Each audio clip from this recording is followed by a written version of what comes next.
Daily. Taste the Daily. Permit இல்லாத பேருந்தில் காசிக்கு சுற்றுலா சென்று ராஜஸ்தான் மாநில போலீசிடம் சிக்கிக்கொண்ட புதுச்சேரியை சேர்ந்த 48 சுற்றுலா பயணிகளை 60,000 ரூபாய் அபராத தொகையை செலுத்தி புதுச்சேரி திமுகவினர் மீட்டனர்.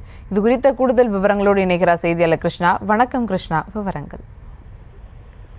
புதுச்சேரியில் இருந்து 40 பெண்கள் உள்பட 48 பேர் ஆன்மீக சுற்றுலாவிற்காக காசிக்கு கடந்த 2 நாட்களுக்கு முன்பு சென்றிருக்கிறார்கள். இது தொடர்ந்து அவர்கள் சுற்றுப்பயணத்தை முடித்துக் கொண்டு அடுத்தபடியாக டெல்லியில் இருக்கக்கூடிய தாஜ்மஹாலை பார்ப்பதற்காக அவர்கள் சென்றிருக்கிறார்கள். அப்பொழுது ராஜஸ்தான் வழியாக அவர்கள் ஆன்மீக பயணத்தை தொடங்கியிருக்கிறார்கள். அப்போது ராஜஸ்தான் மாநிலத்தில் பர்மிட் இல்லாத காரணத்தினால அவர் போக்குவரத்துக்கு துறையானது அவர்கள் தடுத்து நிறுத்தியிருக்கிறார்கள். பர்மிட் இல்லாமல் வாகனம் செல்லக்கூடாது என்றும் அவர்கள் அபராதம் விதித்திருக்கிறார்கள்.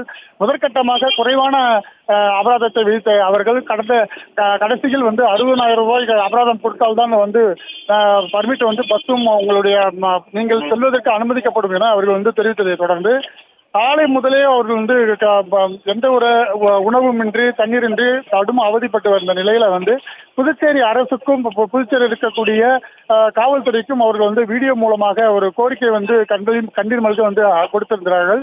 இதனை அடுத்து இங்க புதுச்சேரி அரசு மற்றும் இங்க இருக்கக்கூடிய திமுக மாநில அமைப்பாளர் சிவா தலைமையிலான குழுவினர் முதலமைச்சரிடம் பேசியிருக்கிறார்கள். அதனை அடுத்து திமுக சார்பில் சட்டமன்ற எதிர்க்கட்சி தலைவர் மற்றும் மாநில அமைப்பாளருமான சிவா ஏற்பாட்டின் பேரில் கோபால் என்ற திமுக நபர் 60,000 ரூபாய் அந்த ராஜஸ்தான் மாநில போக்குவரத்து துறைக்கு கட்டியிருக்கிறார்.